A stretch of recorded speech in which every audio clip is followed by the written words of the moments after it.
with Sarah. Hello. How are you?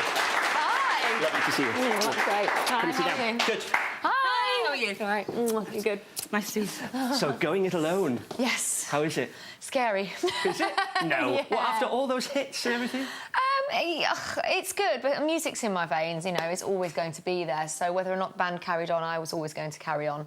But it's just taken a little time because... It has, I was going to say, because all the rest have done their solo stuff and you're the last one to try it.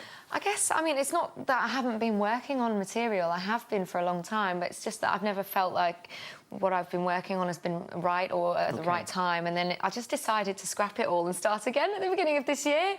And I just felt I need to go back to my sort of rockier roots because growing up with a sort of musicians in my family and singing with them and their bands, I guess it was just there. OK. Are you quite critical of your stuff? Very. Are you? Yeah.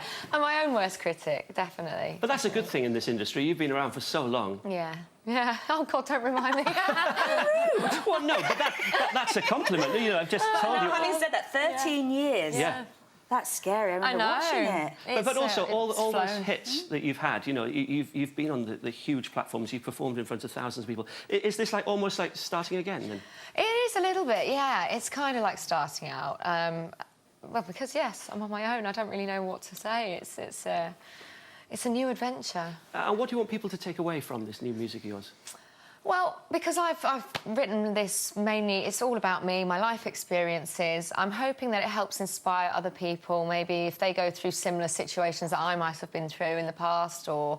I mean, you'll see when you listen to the EP, it's not all quite as leery as my first single. There's a more upbeat track on there, and there's also a big heartbreaking ballad. I mean, every girl can relate to a heartbreaking ballad. I'm sorry, but they can. And man as well. And man.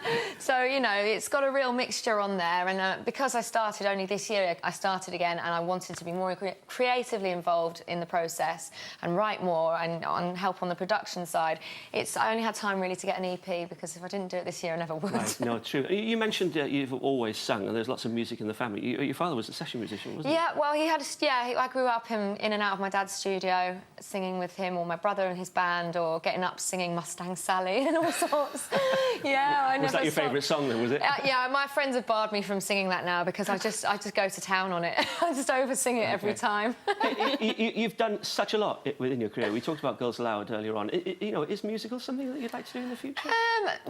Treading the boards is scary. It really is scary. It's fun. Is it? It's fun. It's yeah, I suppose. Hard work. In fact, you're on adrenaline, and it's 8 shows a week, isn't it? Yeah. I know Kimberly's done that, and it is hard work. I don't know. I just love doing the music. You talked about the films. You've done films with and without your Girls Aloud pals. Did you enjoy that? Yeah, actually, my favourite one I did was Centurions. Right. It must have been. I really, really enjoyed that. It was a laugh a minute. I mean, with Rupert Everett playing the headmistress in drag. And it was just, honestly, he was so funny. My daughter loves them. So funny. And obviously, there was some great actors and actresses and cameos in that film as well. And the girls were great.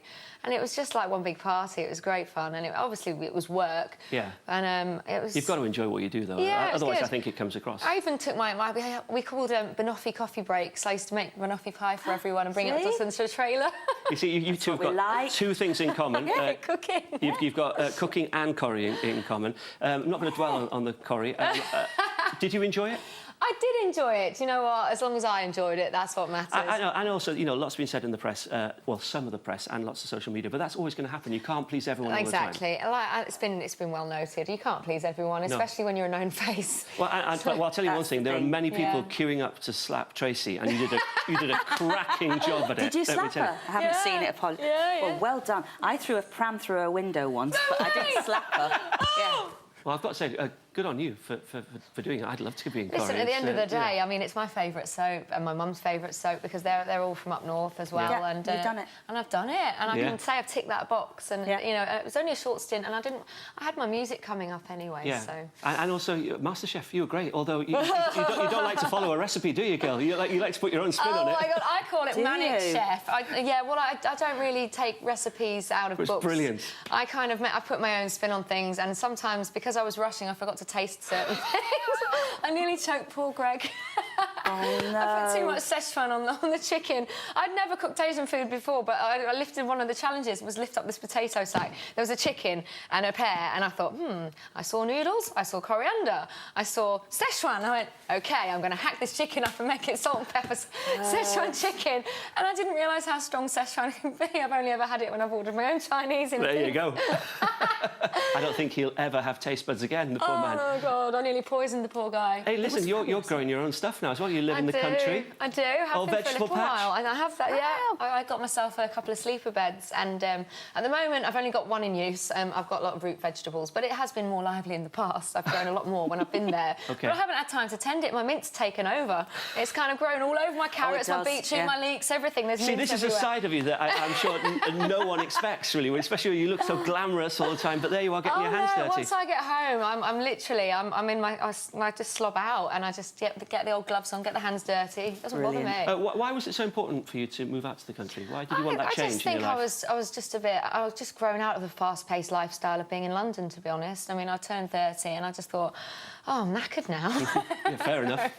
Yeah. Oh, dear. A lot of people do it. Oh, don't say that.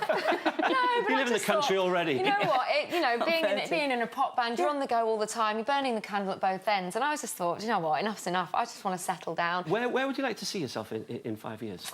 Oh, in 5 years, hopefully, I'd like to think I'd settle down and have a couple of little babies and maybe a hubby. Well, obviously.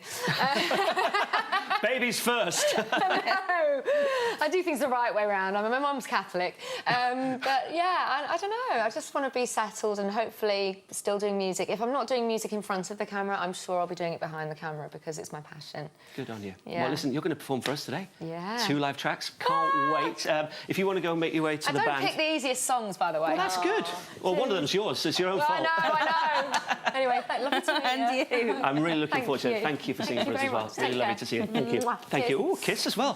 From Girls Aloud. So excited. Singing her debut solo single, Threads. This is great. It's Sarah Harding.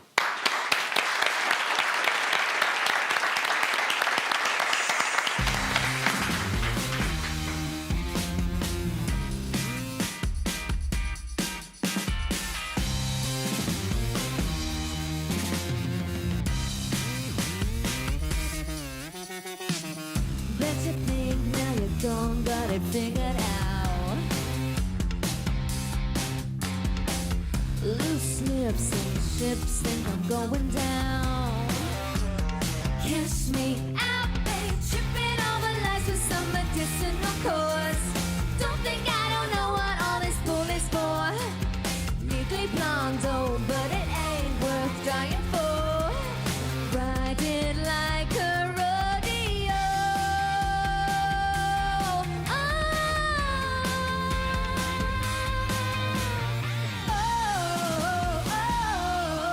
Oh, when the thread's about to break, you got to let go.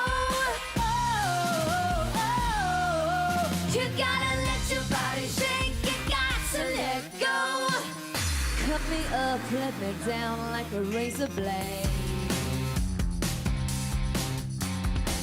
Strip it back, here's the facts, guess that I got played. Well, that's my bad, babe. Tripping over lies with some medicinal cause. Don't think I don't know what all this bull is for. Legally blonde, oh, but it ain't worth dying for. Ride it like a rodeo.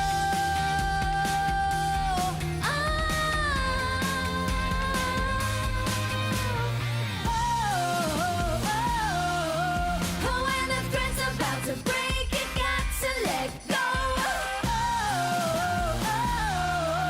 You gotta let your body shake, you got to let go.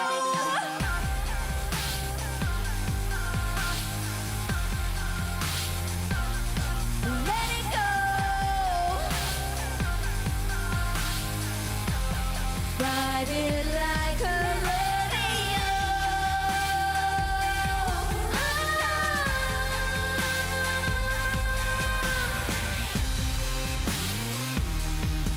When the thread's about to break, you got to let go.